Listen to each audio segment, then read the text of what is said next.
Hey everybody, it's Dr. Susan Bernstein, and I'm so glad to be with you today.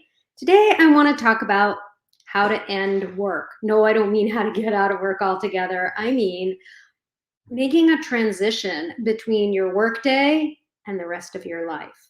I know that for many people, I hear it all the time that people are like, oh, well, I stayed up late and I worked on emails. Oh, I stayed up late because I kept getting texted. I stayed up late because I'm just on the Slack channel my company has all the time. There may be lots of reasons that it's hard to turn off work and go into other mode, whether you're single and like just want to go out with friends or hang on the couch and watch Netflix, or you're part of a family and you want to have family time without all the interruptions.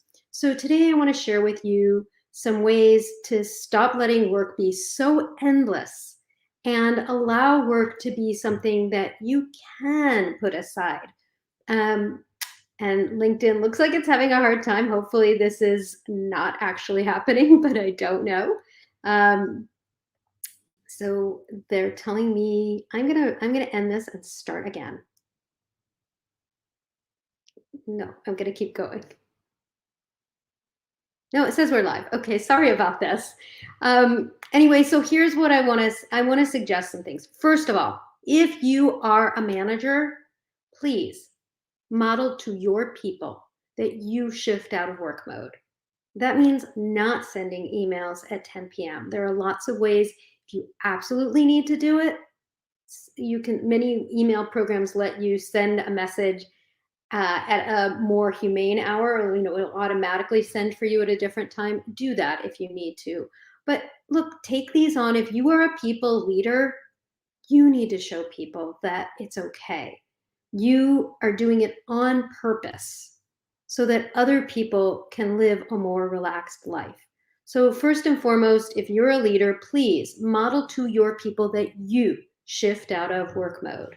Get off of the Slack channel, get off of email. Don't send that text. One of the things that one of my clients said to me who's in marketing is there is no such thing as a marketing emergency. She happens to be in marketing. Your profession, fill in the blank. There's no such thing as an accounting emergency. There's no such thing as an operations. Yes, there are operations emergencies where a factory is burning and you need to take care of it right now. But my client who said to me the piece about marketing, her husband's an ER doctor. She knows there's no such thing as a real emergency. So you can ask your people, you could have a discussion with your people if you are a people leader. Hey, I want to set up ways so that we can have a better work-life balance. It is one of the reasons that people are resigning from companies, is that the work just feels endless, like there's no end to it. Something else that you can do, whether you're a leader or you're an individual contributor, you're part of a team, is you can designate a no nighttime work day of the week. Instead of starting out with like, okay, we're never going to do this again, start off with one night of the week. Do it as a big experiment. Run that experiment for a month and see how it goes. That way you're not, trying to snap your fingers and change overnight. So do this designation, whatever night of the week, not Friday, that's the weekend. So, a Monday, Tuesday, Wednesday, or Thursday night, I would say, do this and see what happens when you try out this experiment as a group of no nighttime day of the week. What might happen? Something that I recommend all the time to people to get more control over their work is to time block. If you don't know what time blocking is, it means to block time for a certain it means to block time for a certain amount on your calendar to get things done. The thing I hear people get stuck in the most is they get stuck with emails and things backing up. So if that's what's backing up and it's not a project, block time on your calendar to do that and make it so that you can get away from that. It also means, for many companies, I work with a lot of people who are in meetings all day long. Ask when you're in a meeting, Hey, do I really need to be in this meeting? Maybe you don't. Or bring me in for that meeting when we get to the point where you're making a decision about X, with X being the thing that's most important to you. Another habit that I have for you is master the fine art of leaving some things undone. It's going to feel uncomfortable and awkward, almost for sure. But if you can practice leaving some things undone, we love to check things off on our to-do list for sure, right?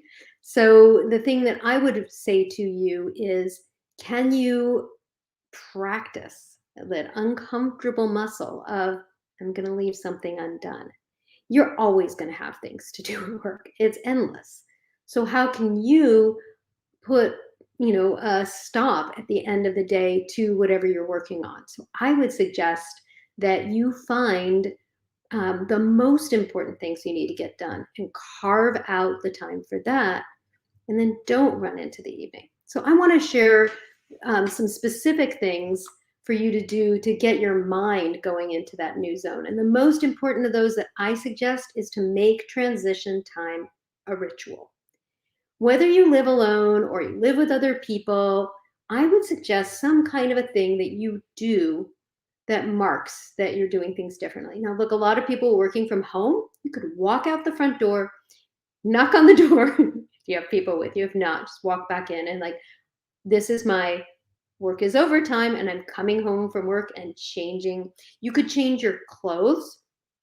One of my clients started a ritual of lighting a candle to mark the end of the day. That's a really nice ritual. Another one of my clients made a list of their to-dos. This just says my to-dos on it, but wrote the to-dos for tomorrow and ripped it up. Why?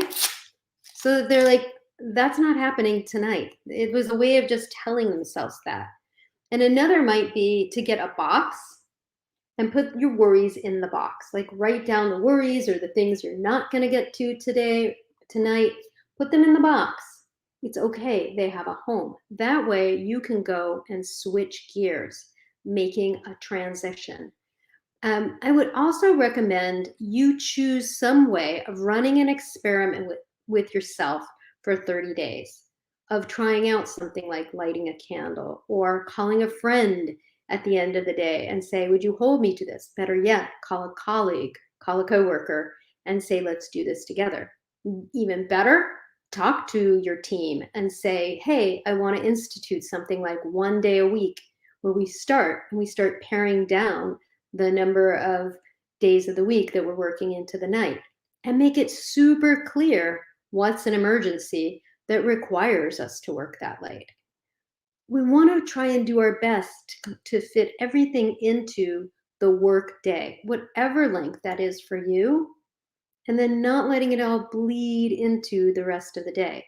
So I would love to know what's helpful what's been helpful to you from what I've shared today. I always welcome you to reach out to me at hello@drsusanbernstein.com.